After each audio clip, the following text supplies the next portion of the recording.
وہ کہتے ہیں کہ میں گھر میں کوئی کام کرانا تھا، کام ہوتے ہیں نا چھوٹے موٹے گھر میں، تو فرماتے ہیں میں مزدور لینے گیا بغداد میں،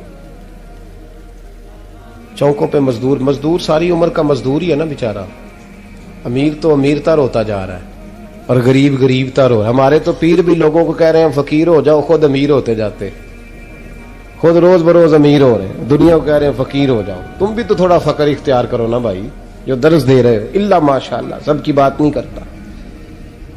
فرماتے ہیں کہ میں نا مزدور لینے گیا، بغداد کے چوک میں مزدور بیٹھے ہوتے تھے، تو میری ان مزدوروں میں سے نا ایک نوجوان بچے پہ نظر پڑی. بڑا کمزور سا وجود تھا لیکن چہرے پر عبادت کا نشان تھا، ماتھا بتاتا تھا کہ نماز کا بڑا خیال رکھتا ہے. میں اس کے قریب گیا، چہرے بھی بڑا کچھ بتاتے ہیں نا، چہروں میں بھی بڑی رانائی ہوتی ہے. فرماتے ہیں میں قریب گیا، میں نے اس کو کہا بیٹے مزدوری کرو گے؟ تو کہنے لگا مزدوروں میں بیٹھا ہوں تو حضور مزدوری کے لیے ہی تو بیٹھا ہوں. تو میں نے کہا کہ چلو پھر. کہنے لگا نہیں میری کچھ شرطیں. میں نے کہا بتاؤ. کہنے لگا پہلی شرط یہ ہے کہ لوگ 4 دینار دیہاڑی لیتے ہیں، میں 3 دینار لوں گا. میں نے کہا یار بھائی تو بڑی بہترین ہے، باقی بھی اس طرح کی رکھ لے. اس نے کہا حضور دوسری شرط یہ ہے کہ میں آپ کی مکمل بات مانوں گا لیکن جب اذان ہو جائے گی پھر آپ کی نہیں سنوں گا. تیسری بات اس نے یہ کی کہ حضور میں آپ کے گھر میں کام کروں گا پر آپ کے کسی سوال کا جواب نہیں دوں گا.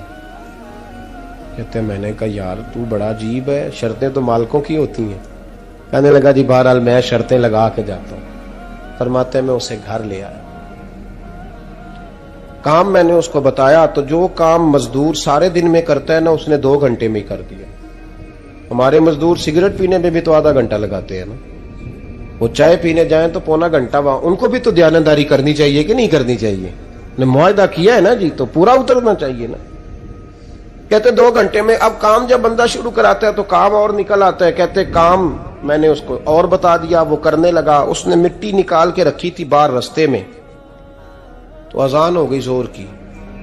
اس نے وہیں کدال چھوڑی کئی اور چلنے لگا. تو میرا بیٹا کہنے لگا اس کو ذرا برابر کر دو. کہنے لگے چپ کر جا، تیرے باپ سے بات ہوئی تھی، جب اذان ہوتی ہے تو میں کسی اور کی نہیں سنتا، صرف اللہ رسول کی سنتا ہوں. کہتے ہیں مسجد چلا گیا، نماز پڑھ کے آیا تو دوپہر کا وقت تھا. میری بیوی کہنے لگی اس کو کھانا کھا لے.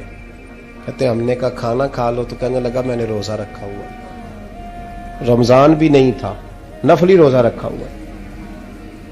فرماتے ہیں شام ہوئی، میں نے 3 دینار دیے. تو میں نے کہا تیرا نام کیا ہے؟ کہنے لگا میں نے آپ سے کہا تھا میں کسی سوال کا جواب نہیں دوں گا. تو وہ چلا گیا. اگلے دن میں پھر لینے گیا اسے، کام کچھ اور نکل آئے. تو لوگوں نے بتایا وہ صرف ہفتے والے دن آتا ہے. میں نے کہا کیوں؟ کہنے لگے جی وہ کہتا ہے میرا ہفتے کا خرچہ 3 دینار ہے، جب 3 دینار کما لیتا ہوں تو باقی سارا ٹائم اللہ رسول کی ذکر میں گزار دیا کرتا ہوں. فرماتے ہیں جی اگلے ہفتے میں پھر لینے گیا. میں نے پورا ہفتہ انتظار کیا کہ کام اسی سے کرانا ہے. میں جب گیا تو میں نے کہا چلو. کہنے لگا میری شرطیں یاد ہے نا؟ اور میں نے کہا یاد ہے بھائی ساتھ چل. فرماتے ہیں کام کرایا. 2-3 ہفتے وہ آتا رہا. ایک ہفتے میں گیا تو لوگوں نے کہا حضور آج نہیں آیا. کیوں؟ کہنے لگے بیمار ہو گئے. کہاں گھر ہے؟ کہنے لگے بغداد کے قبرستان کے پیچھے جو کچی آبادی ہے اس میں رہتا ہے. فرماتے میں گیا، دروازے پہ دستک دی تو کہنے لگا حضور آپ ہیں؟ دروازہ کھلا ہے آ جائیے. فرماتے ہیں میں اندر گیا تو میں نے کہا تمہیں کیسے پتا چلا میں آیا ہوں؟ کہنے لگا حضور اللہ والے ہو آپ نہیں آنا تھا، ورنہ امیر تو غریبوں کا پتہ لینے کوئی نہیں آتے. کہتے میں قریب گیا تو کہنے لگا میں آپ کا انتظار کر رہا تھا، تیز بخار ہے، تپ رہا. جیب سے کچھ پیسے نکالے. کہنے لگا یہ پیسے رکھ لیں. ایک انگوٹھی نکالی. کہنے لگا حضور آج رات کو میرا انتقال ہو جائے گا، ان پیسوں کا کفن خرید کے صبح جنازہ پڑھ کے مجھے دفن کر دینا، اور جب دفن کرو تو یہ انگوٹھی لے کے عصر کے بعد ہارون رشید کے پاس جانا. آپ اسے کہنا میں نے ملنا ہے پر وہ آپ کو ٹائم نہیں دے گا. آپ اس کو آواز دیجیے گا کہ تیری ایک امانت ہے میرے پاس. پھر وہ آپ سے ملے گا تو انگوٹھی دے دیں. پھر آپ میری طرف سے فارغ ہیں. حضرت فرمانے لگے تیرا نام؟ اور کہنے لگا حضور وقت تھوڑا ہے، آج رات میں نے جانا ہے، بڑی لمبی معافی مانگنی ہے رب کریم سے، اگر مناسب سمجھے تو مجھے اپنے رب سے تنہائی کرنے دیں۔ فرماتے ہیں میں آ گیا اور اس کی باتوں نے مجھے ساری رات سونے نہیں دیا۔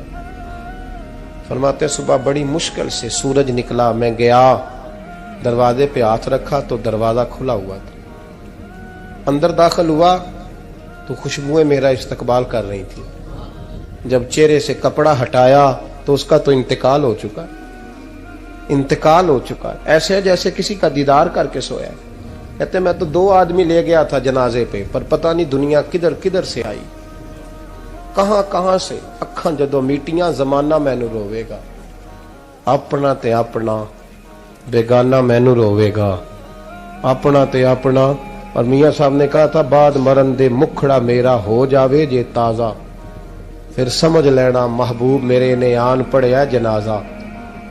اور کسی اردو کے شاعر نے کہا تھا میرے مرنے پہ ہر سو شور مچ جائے گا دیکھو گے، اللہ میرے مرنے پہ ہر سو شور مچ جائے گا دیکھو گے، کہنے الوداع سرکار خود تشریف لائیں گے۔ فرماتے ہیں میں تو 2 بندے لے گیا تھا پر پتہ نہیں مخلوق کہاں کہاں سے آئی، جنازہ پڑا، دفن کیا۔ ہارون رشید کے پاس میں عصر کے بعد گیا، میں نے بلانا چاہا پر بادشاہ تھا، میری طرف دیکھا ہی نہیں۔ میں نے اس کو کہا تیری یہ امانت میرے پاس ہے۔ فرماتے ہیں وہ مجھے کونے پہ لے گیا، کیا بات ہے، کمرے میں بلایا، میں نے انگوٹھی دی۔ ہارون رشید تو چیخے مارنے لگا، کہنے لگا انگوٹھی والا کہاں ہے؟ میں نے کہا وہ تو انتقال کر گیا۔ کہنے لگا مجھے قبر پہ لے چل۔ کہتے میں قبر پہ لایا تو وہ لیٹ گیا، تڑپ کے رونے لگا۔ میں نے کہا میرا کلیجہ پھٹ جائے گا، نہ اس نے کچھ بتایا نہ تو نے بتایا، یہ کون تھا؟ تو ہارون رشید کہنے لگا یہ میرا بیٹا تھا۔ میں نے کہا تیرا بیٹا اور مزدور؟ کہنے لگا حضور یہ حضرت داؤد تائی کے پاس بیٹھا کرتا تھا، ان کا مرید تھا، مجھے روز کہتا تھا ابا تو نے بڑی دنیا کٹھی کر لی ہے، مرتے وقت تجھ سے ٹانگیں سمیٹی نہیں جائیں گی، اتنا حساب نہیں تو دے سکے گا۔ میں اس کو سمجھا دیتا، اس کی اماں سمجھا دیتی، یہ روز ہمیں کہتا چھوڑ دو آ جاؤ اللہ رسول کی بارگاہ میں جھک جائیں، ہم ایک دن یہ چلا گیا۔ کہنے لگا پھر تمہارا رستہ اور ہے اور میرا رستہ اور ہے۔ یہ سونے کی انگوٹھی غلطی سے اس کے پاس رہ گئی، غلطی سے ہیرے کی انگوٹھی چلی گئی۔ کہنے لگا دیکھو میرے بیٹے نے آج وہ بھی واپس کر دی ہے۔ پھر تڑپ کے کہنے لگا ہارون رشید تھا تو یہ میرا بیٹا پر میرا مرشد نکلا، میرا پیر نکلا۔ بھائی زندگی تو بڑی تھوڑی ہے نا۔ بابا صاحب نے کہا تھا اٹھ فریدہ ستیا، اور داڑھی آ گیا ہی پور، اگا نیڑے آ گیا ہی، پچھا رہ گیا ہی دور۔ اٹھ فریدہ ستیا خلقت ویکھن جا، متے کوئی مل جائی بخشیا تے تم ہی بخشیا جا۔ اٹھ فریدہ ستیا چاڑو دے مسیت، تو ستے رب جاگدا تیری ڈاڈے نال پریت۔ میرا رب ہمیں بھی اپنی بارگاہ میں قبول فرمائے۔ حضرت حبیب اجمی ایک بزرگ تھے، ان کے پاس ایک شخص اکثر آتا تھا، بڑا مالدار تھا، ایک ہی بیٹی تھی، وہ بھی ٹانگوں سے معذور تھی۔ تو آپ اکثر اس کو کہتے ہیں کہ تو توبہ کر، اللہ کی بارگاہ میں رجوع کر۔ ایک وقت ایسا آتا ہے کہ پھر انسان کا جب کوئی اپنا نہیں رہتا پھر اسے مصلی یاد آتا ہے، لیکن اگر مصلی کی عادت بچپن سے پڑ جائے نا تو پھر ذرا آسان ہوتا ہے اللہ سے دل لگانا۔ وہ اکثر آپ اس کو کہتے ہیں کہ ٹھیک ہو جائے، ایک ہی تو بیٹی ہے، وہ بھی بیچاری معذور ہے، تو کہاں دولت لے جائے گی۔ آج کرتا ہوں، ہم تاریخیں دیتے رہتے ہیں نا اللہ تعالیٰ کو معاذ اللہ کہ رمضان سے میں نے نیک ہو جانا ہے، عمرہ کر کے آؤں گا تو پھر میں پکا نمازی ہوں۔ خدا کے بندو، کس نے تجھے بتایا کہ رمضان تک تو زندہ رہے گا؟ کس نے خبر کی کہ عمرہ کرنے تک تو بچے گا؟ حضرت حبیب اجمی اس کو کہتے تو کہتا بڑی جلدی ٹھیک ہو جاؤں گا۔ ایک دن سویرے سویرے توبہ کرنے آ گیا۔ آپ نے فرمایا کیا ہوا؟ تو کہنے لگا حضرت جی کل ایک 15 سال کا نوجوان ملا ہے اور مجھے توبہ کرا گیا۔ مزہ ہی اس عمر میں اللہ اللہ کرنے کا، نبی کریم سے محبت بھی کرنی ہو تو یہی عمر ہے۔ عشق لگا سی کھیڈاں کھیڈ دی نو، تے پھر مینوں کھیڈاں بھول بھول گئیاں، کجل پایا سی میں یار دے ویکھنے نو، پھر او دی یاد وچ روندیاں ہی ڈل گئیاں،